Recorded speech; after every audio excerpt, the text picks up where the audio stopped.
बलिदानों का सपना जब सच हुआ, देश तभी आजाद हुआ। आज याद करें हम उन वीरों को जिनकी शहादत से ये भारत गणतंत्र हुआ। आज आपके सामने भूतपूर्व सैनिक एकनाथ सर अपने कुछ विचार को प्रस्तुत करेंगे।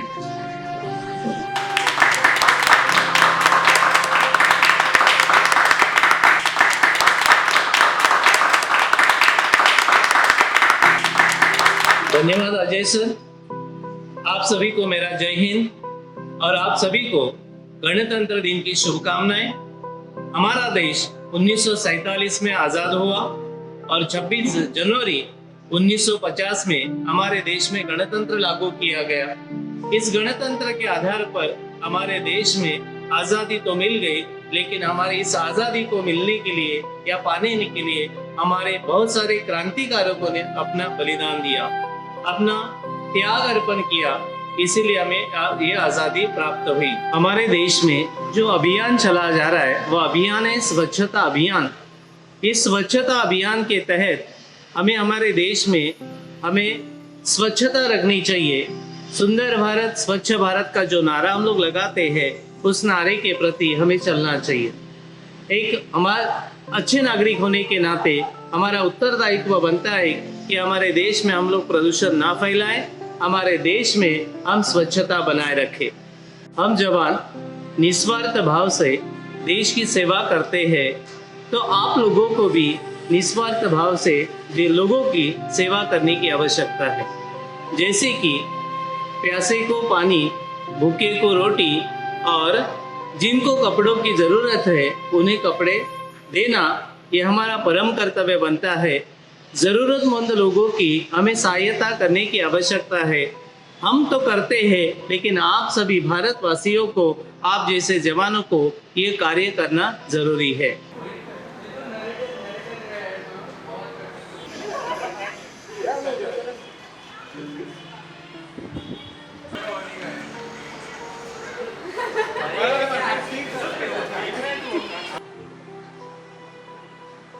अरे भाई लोग पोज देगा क्या?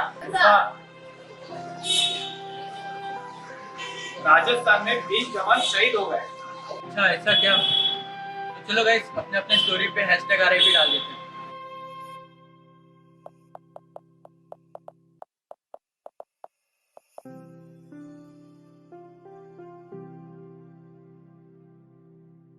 सरहद पर दुश्मनों से लड़ते हैं और लड़ते लड़ते हमारे कई जवान शहीद हो जाते हैं।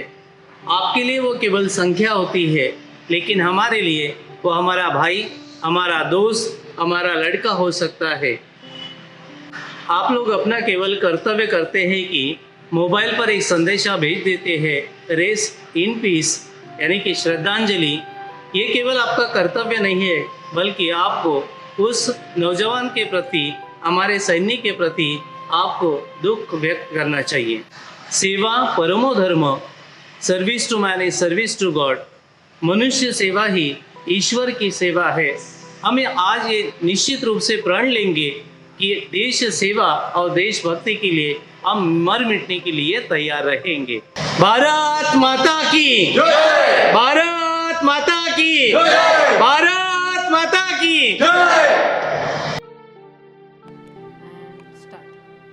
आपने इस 26 जनवरी गणतंत्र दिवस के अवसर पर मुझे यहाँ प्रमुख अतिथि के तौर पर बुलाया, इसके लिए मैं जेएमए परिवार का शुक्रगुजार हूँ।